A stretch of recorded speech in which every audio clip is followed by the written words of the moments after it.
It's a privilege to welcome today's speaker, Jonathan Conlin, on the Irresistible Impulse, a Kingston Judge, Colonial Silver, and the Met Museum. What a great title. Did you come up with that? That was excellent.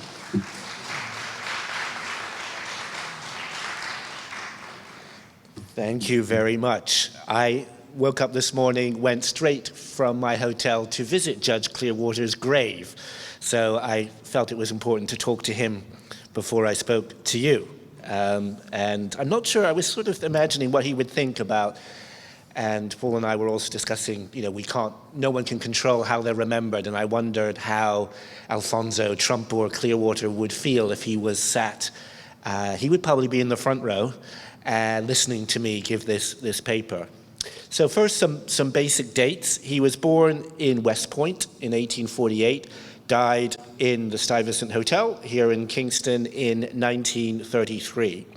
And the reason I'm here, as the historian of the Met Museum founded in 1870, is because of the bequest of American colonial silver that he left to the Met. Now, when we think of the Met, we normally think of so-called robber barons. We think of Rockefeller, J.P. Morgan, people like that. But great museums, if they only had those super wealthy oligarchs, they would not have the depth and the richness that make museums like the Met so great. So when I was writing the history of the Met Museum, I realized it's very important to look at some second-tier collectors, the people who aren't as familiar to us as J.P. Morgan and people like that. And happened to be that winter tour, great shrine of colonial art, was not very far from where my father lives, down on the edge of Delaware. And I was writing this book during COVID, so getting into archives was quite difficult. But I was able to get into winter tour, which is where Clearwater's papers to do with purchases of silver are kept. I understand there might be no personal letters, which was a source of frustration, but I understand there might be people in the audience today who know where there are some of Judge Clearwater's personal papers, and if there are, please let me know.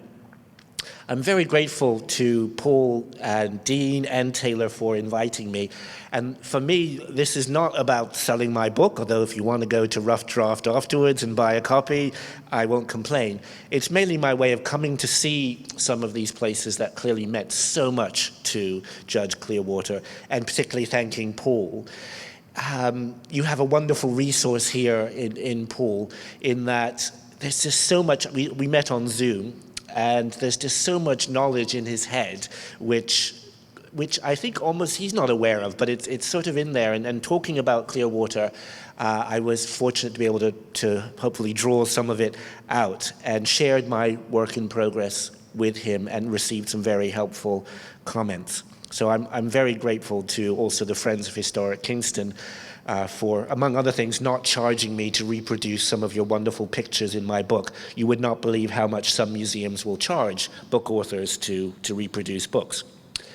So I'm going to start with one anecdote and one quote. When I first met Paul, he told me that, and I love this sort of thing, Clearwater died a century ago, but when you talk to a community like this, especially someone like Paul, you get a real sense that it's not that long ago, 100 years, because Paul told me that he had met people here who had sort of folk memory or family stories about how whenever Judge Clearwater came to visit, you didn't have your best silver out because he would put it in he would walk off with some of it. And so you had sort of Clearwater or a second set of not so good silver that was safe from his depredation that you would bring out when he came for dinner. And you would, again, I'm told, you had to invite him because he was such a pillar of the community. The other, this is a different form of evidence, his sometime law partner writing about him, Gilbert Hasbrook. I have long witnessed Clearwater's overlordship and his extreme acquisitiveness when there was a piece of old silver with which he might connect his name. And that was a former law partner, so imagine what his people who didn't like him so much might have said about him.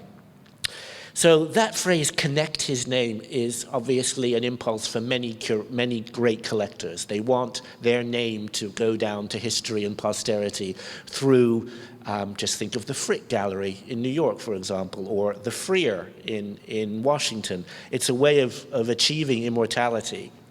And I think it's also for him a question of how is he going to achieve this immortality.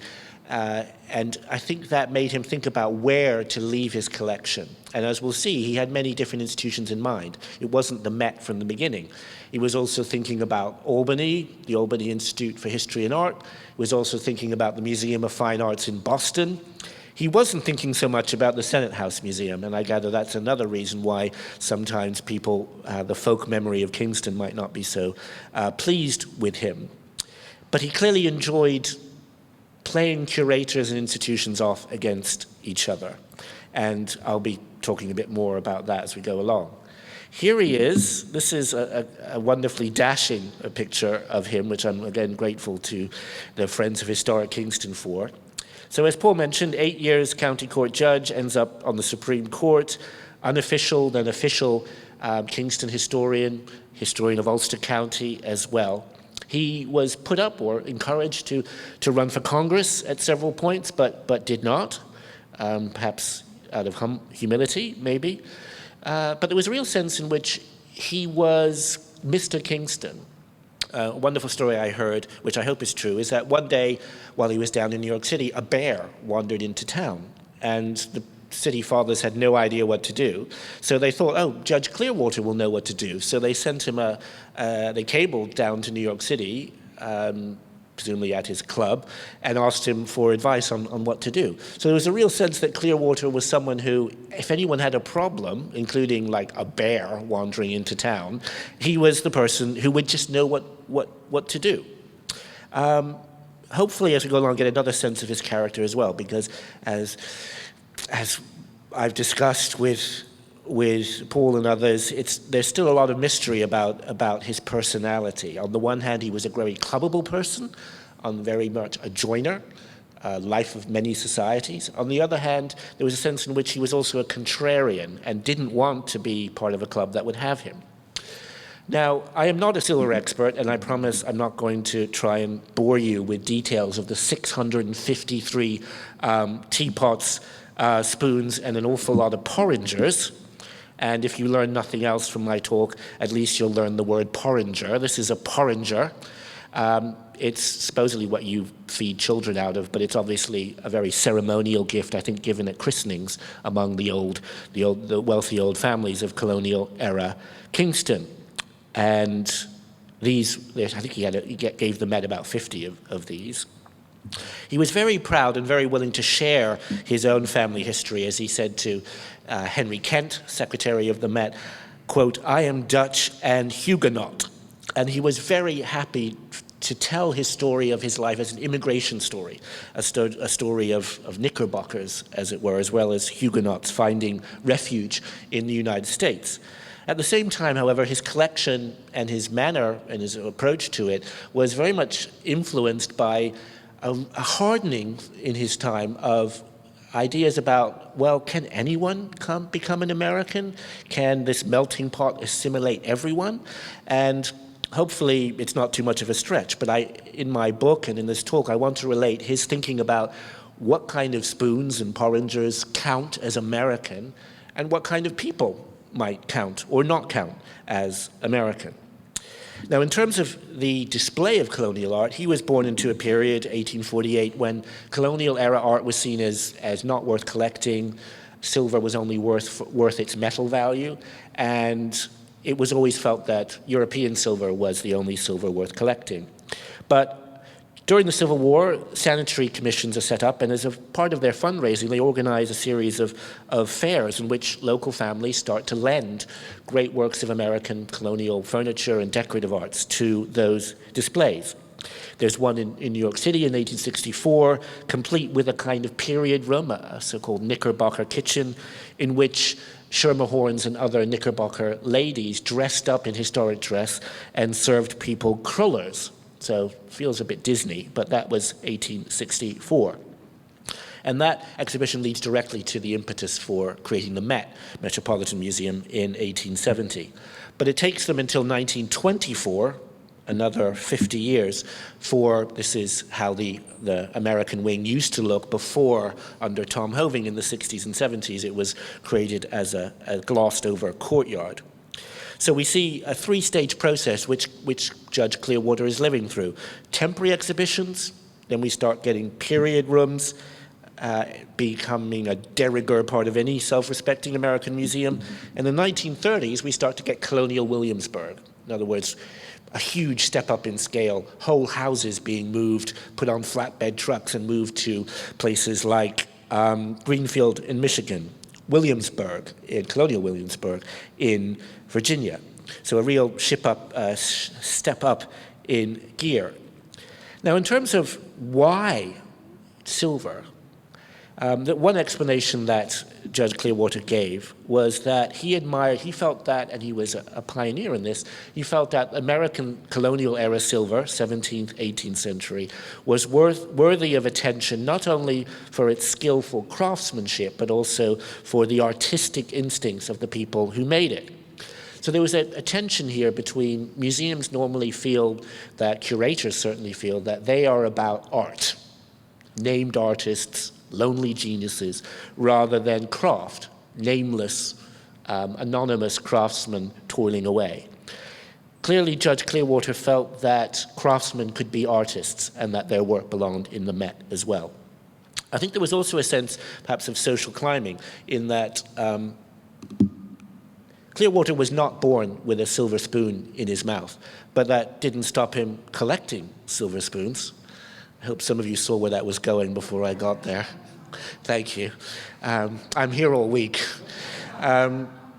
So he was, in a sense, immortal. Attaching his name, as Hasbrouck said, with the silver, was partly about, I think, compensating for slightly less grand origins than he wished he could have had.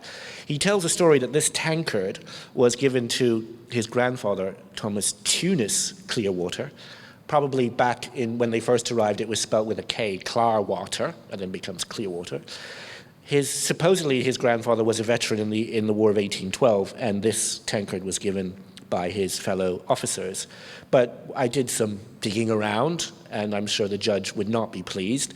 His grandfather was not an officer. He was a regular private. So there's no way in which officers are going to be having a whip round to give him something as expensive as a silver tankard like this. So, as I said, he was born 1848. In West Point. His father's a builder and a carpenter. They moved to Wilbur, where the bluestone is put on the barges. His neighbors, we know from censuses, are people like boat builders. They're not exactly Hasbroucks, Hardenbergs, and the Blue Bloods of Kingston, but nor are they the rowdies of Roundout. I would check if I could say you still use the word rowdies to refer to them. Presumably none of them are here. But so they were in this kind of halfway house. But I think that's important we think about Roundout, because when we think about Colonial Revival collectors, sometimes we have an image of them as growing up in communities that are kind of like Brigadoon, this kind of untouched New England towns where nothing much has changed since the colonial era. Obviously, that was not true of Kingston. Roundout's population, just 6,000 in 1870. In 10 years, it triples to 18,000. And a lot of those people are migrants, so very different from the Knickerbockers and the Huguenots that, by his own sort of wishful thinking, Clearwater was related to. He wasn't the only great collector to come from Kingston. Charles Langston Freer, who, unlike Clearwater, cuts ties. He doesn't really make much money when he's here. He's a humble clerk in a Rosendale cement factory, but he really makes his money when he moves to Chicago and becomes one of the richest robber baron of his own age, and leaves his museum, which is now part of the Smithsonian. The Freer is on the National Mall in Washington, and it's the Smithsonian's Asian art collection. This building started to be built in 1916. So there are other great collectors, not just him.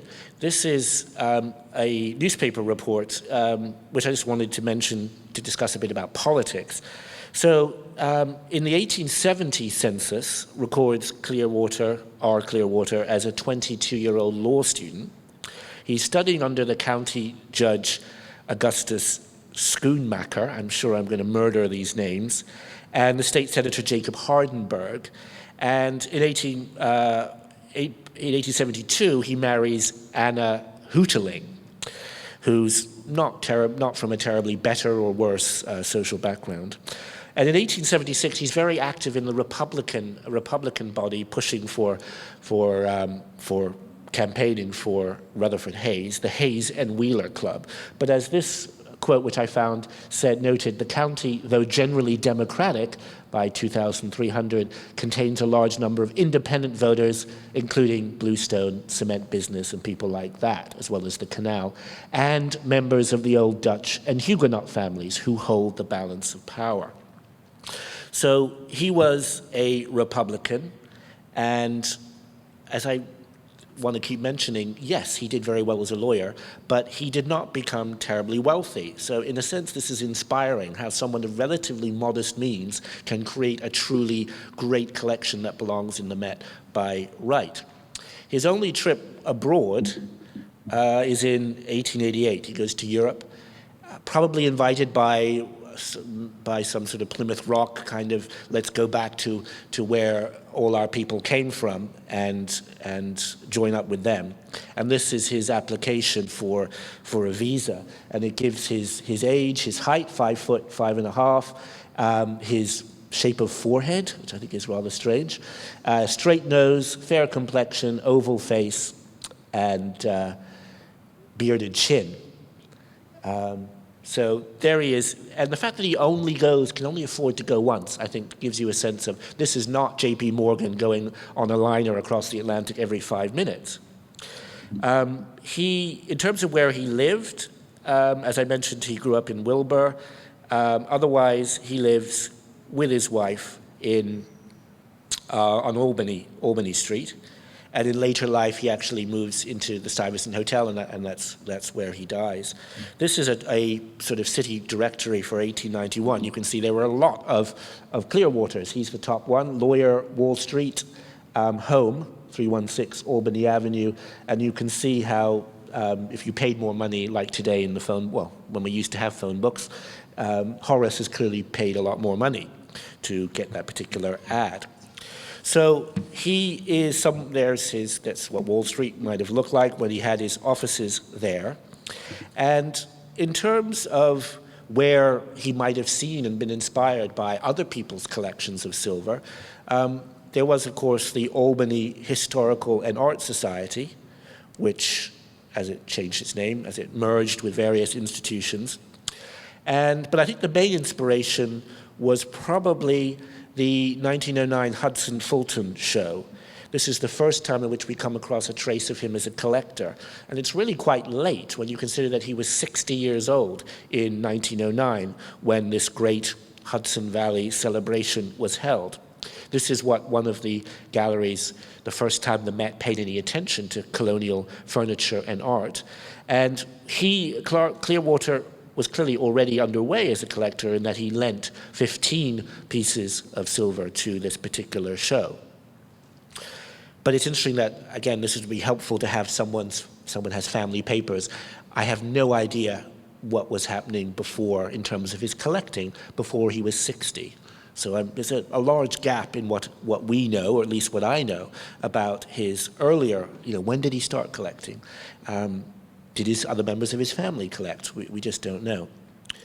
Now, in terms of where he got his pieces from, a lot of it came from churches. He placed an ad in the Christian Intelligencer, a newspaper, and by 1917, he had bought 27 churches' silver altar, patens, flagons, all that sort of thing. And his argument to church wardens as to why they should sell to him was that many of these pieces were locked up in safes, and he was concerned that church wardens might, without being in any way dishonest, might lose track of church silver temporarily in their care. A lot of these pieces, like this chalice, weren't being used because, what with the Spanish flu, a lot of people were worried about sharing a cup. This is when individual communion sets like this come into, where instead of us, as it were, sharing one silver cup, everyone has a kind of egg cup sized, carried around in this curious dispenser around to each and every one of us. Otherwise, he obviously was a lawyer, so he would have been dealing with wills, and I think that helped him a lot to get to learn about what families might have held important pieces of silver. And he also was, and these letters survived down in Winterthur, being assisted by really the bottom end of the silver art market. These were itinerant buyers who literally went on the road.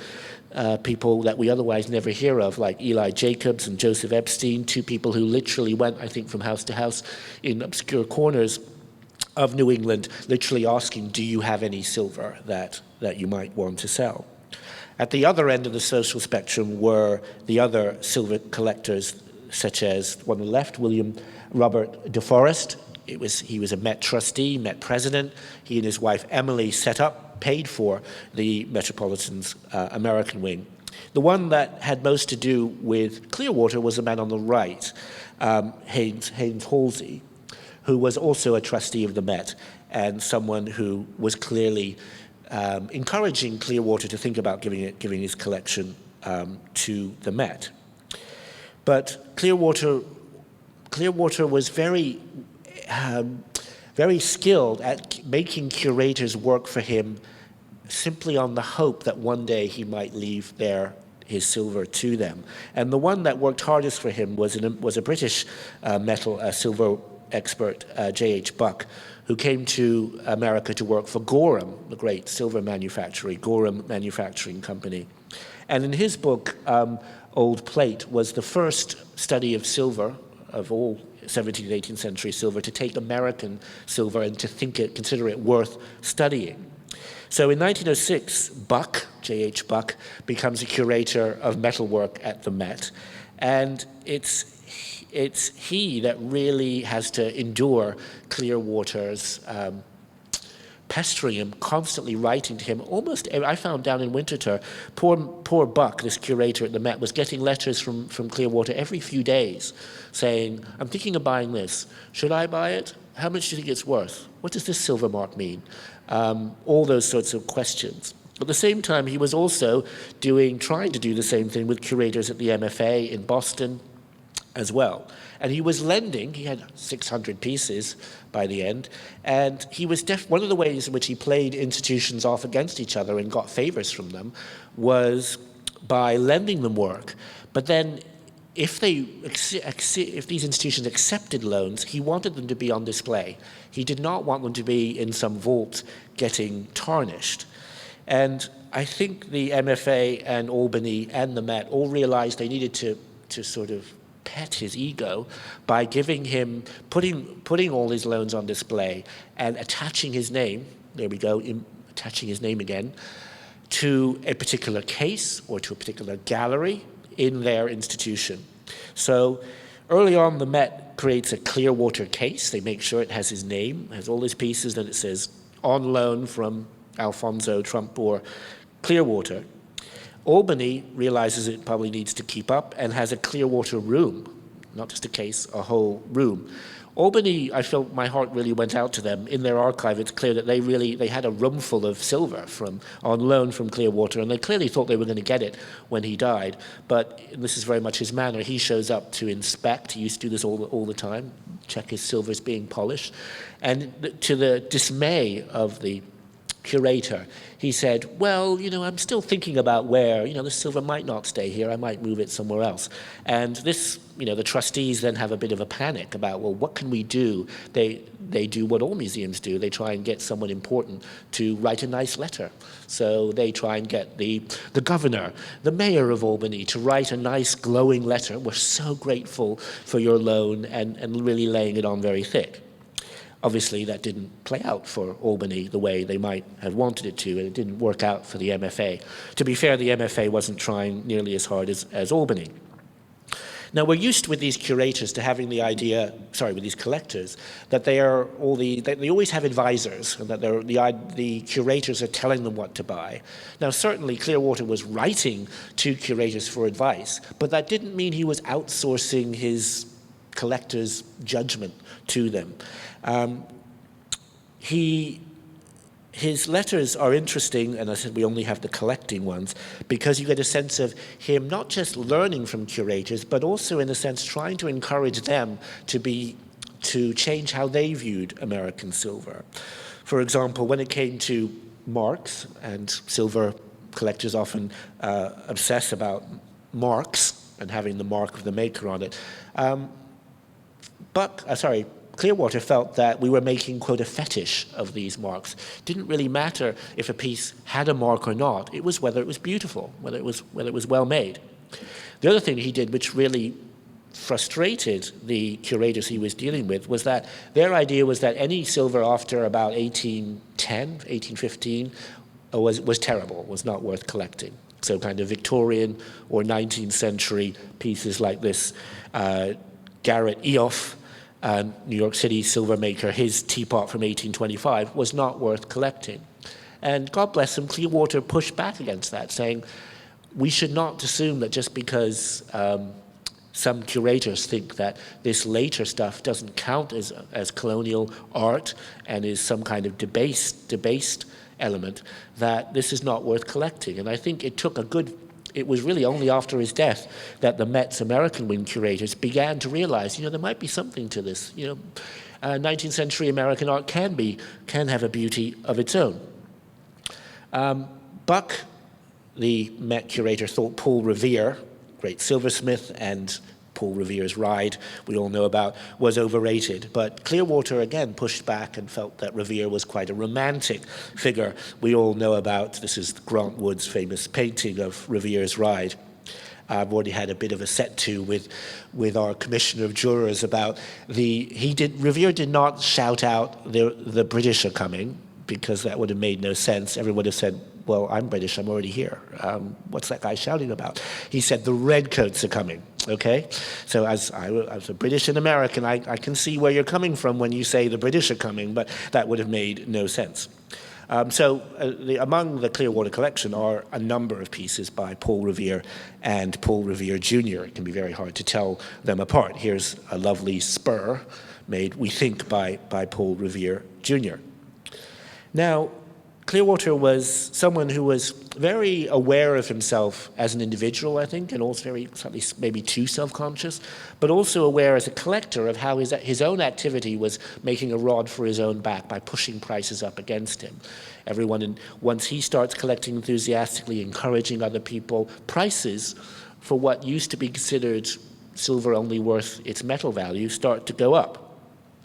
This is not just his fault, but it's also the fault of other great collectors. In 1910, they band together, these are American wealthy collectors of colonial art, to form a club called the Walpole Society, which is, they have dinners, they dress up with silver gorgets, they think about having jackets made, it's a classic club. And in 1917, among the many books they publish is a glossary of American silver. So Clearwater, you would think, would be a natural member of this club. He, as I said at the beginning, was a very clubbable man. He ran the Holland Society. He was a pillar of the St. Nicholas Society, which is the New York club for people of Knickerbocker or Dutch descent. He was always giving speeches at, I think the St. Nick Society had a big shindig at the Caterskill Hotel. They sang their herring drinking song, and then they listened to a speech about, the good old days and its art from Judge Clearwater. Amazingly, he was not invited to join the Walpole Society, and I'm still puzzling why. There were other great silver collectors, such as Francis Garvin, who left his collection of American silver to Yale University Art Gallery. But with Garvin, it's easy to work out why he wasn't invited. That's because he was Roman Catholic and he was Irish, which is two counts against you at least among this set of people. This is the Walpole Society on one of their visits to a historic property. So this sort of, why is he To be in the Walpole Society, you had to be a scholar and a gentleman. And I think there's no doubt that Clearwater was a scholar, but clearly these people thought he might not be a gentleman.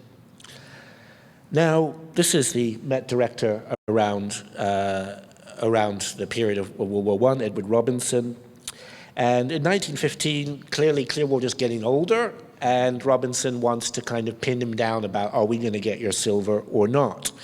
And one of the things he does is he gets a trustee, Halsey, to kind of tame Clearwater and try and weed his collection, preparatory to hopefully him dying and leaving it to the collection. And they also try and butter him up by publishing articles about the Clearwater collection in the bulletin of the Metropolitan Museum of Art. The MFA had a bulletin as well, but they didn't publish as many articles about Clearwater's loans, and that was one reason why I think he wasn't going to leave them his collection. So Hayes Halsey, this trustee, offers not only to do, he does this article, but to catalogue for free the collection of Clearwater that's on loan.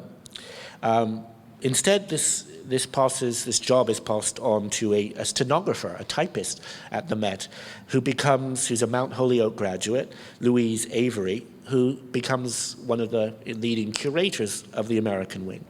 And she's clearly someone who shares, or at least realizes she has to share, or at least go along with some of Clearwater's tics, one of which is that Clearwater wants or appreciates pieces of silver not just because of their aesthetic appeal, they're beautiful, not just because of their craft, but also any pieces that have bear traces of the people who owned them, not just the people who made them, but the people who owned them. And as you can see in this quote, she says she loves all the pieces, the stories that connect Clearwater's silver with colonial life, especially when their history is romantic, as she puts it. One example, which I think illustrates this very well, is the so-called Gillette tumbler. Here it is. This tumbler was owned by a family here in Kingston. The redcoats come, as you all know, and burn the place down. The family does what all families do in this scenario. They hide their valuables. In this case, they put their silver down the family's well to keep it away from those evil redcoats. When the redcoats leave, again, not the British, the redcoats, when they finally leave, they lower an enslaved servant down on a rope with a shovel to shovel out what's at the bottom of the well. And this were the scrapes that were left on the tumbler. I assume it had been long enough that other bits of gravel had got. So this servant, enslaved servant, sort of gouged the side of it with his fork while shoveling it out. And importantly, Clearwater did not have this gouge removed. That was not damage, that was enriching the significance of the object to it. I wonder today, in 1965, I looked into the Met curators, obviously helped me a lot, and said, when did you have that, because there it is now, when did you have that taken out? And it was in 1965. And didn't really ask them. I wondered if they would do that today. I suspect they probably wouldn't, because that's really quite an intervention to take that and turn it into that. So clearly Clearwater did not see, he wanted it this way. He would not be pleased to have it looking like that, which is the way it looks now. Now the Met didn't just want Clearwater stuff because it was colonial art. It also helped them a lot because in the 1910s and 20s, the Met was trying to justify itself and in economic terms to say, we're not just here for connoisseurs and women who like art. We're also here as a resource for hard-nosed men of business, manufacturers. During World War I, many European decorative arts exporters, especially France, were not able to export silver or porcelain or other goods to America. And the Met trustees felt this is an opportunity to encourage using the examples of historic silver and porcelain in the Met collection to go to manufacturers and encourage them to improve their design so that in the future we won't be importing all this silver, for example, from Europe. We might even start exporting it back the other way. And the Met sets up a position of the industrial relations officer, something that the Met would certainly does not have now, a man called Richard Bach, who held every year, this is the view from 1926, an annual show of American industrial art. And among these cases were the original items next to the copies that manufacturers had just made of them. And here is an example of Tiffany taking one of those porringers. So on the right is a Clearwater porringer, and on the left, I got this picture off eBay, you can still buy these, was an example of Tiffany's reproduction of this Zechariah Brigden porringer of 1755. Tiffany creates this catalog of what they call the Clearwater collection, but this is a collection you can buy. This is very different from the catalog that the Met curator, Louise Avery, makes. That's a catalog of original items. This is a catalog of things you can buy. And each of them, Clearwater was very insistent that they have his name. Again, he wants to associate himself. So if you buy any of these, it not only says what they're a reproduction of, but it also says original in the Clearwater collection. This was clearly a period, by this point, 1920s, when the Colonial Revival is no longer a bunch of strange weirdos on the edge of pushing taste in a new direction. It's becoming a mass phenomenon. Here in New England, Wallace Nutting manufactures colonial-style reproduction furniture, which he displays in historic houses, which he buys, and which are intended to be the focus of what's called car tourism. People are starting to have cars. They want to visit America first. And so these kind of original interiors start to become tourist sites for the first time. So this is the kind of quaintness, I think, that we see in the way that they approach some of this colonial era art. This is Halsey and his wife Elizabeth Tower write this is the first catalog to the Met's American wing, called The Homes of Our Ancestors. So very much our, this is about us. And the Met in the American wing has a number of rooms, in this case the Powell House room from Philadelphia, 1765, that they've had taken apart and moved there. Now, this is also the period where ideas towards immigration are starting to change. In 1921, New York City holds an exhibition called America's Making. This is one of a series of what are called homelands exhibitions. There's one held in Buffalo and in Albany in 1919. These are exhibitions in which different ethnic communities of immigrants come together to each celebrate their own culture, what they're bringing to the melting pot of America. This is a page from the catalog of the American, New York City's America's Making show. And there was one page for each community. On the left, we have the Americans of Negro lineage with a sculpture by the contemporary black artist Meta Fuller. And on the right, we have Americans of Norwegian lineage. And what is striking is that the Met did not touch this exhibition, had no interest at all. I suspect because they were very happy to celebrate Dutch and Anglo ethnic communities, but they did not want to celebrate so-called Negro or Norwegian or anyone else's heritage. This, despite being the period, this is obviously the period when, this is a great photo, there is Clearwater on the left with Governor Al Smith laying the foundation stone of the Senate House Museum.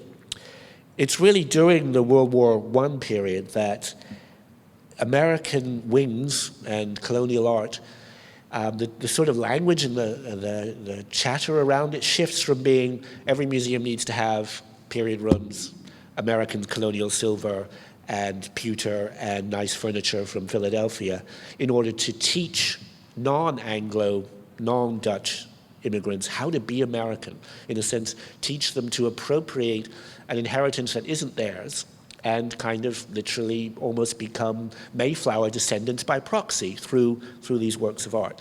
Over World War I, throughout World War I, there's a number of things that start to harden attitudes towards the newer migrants.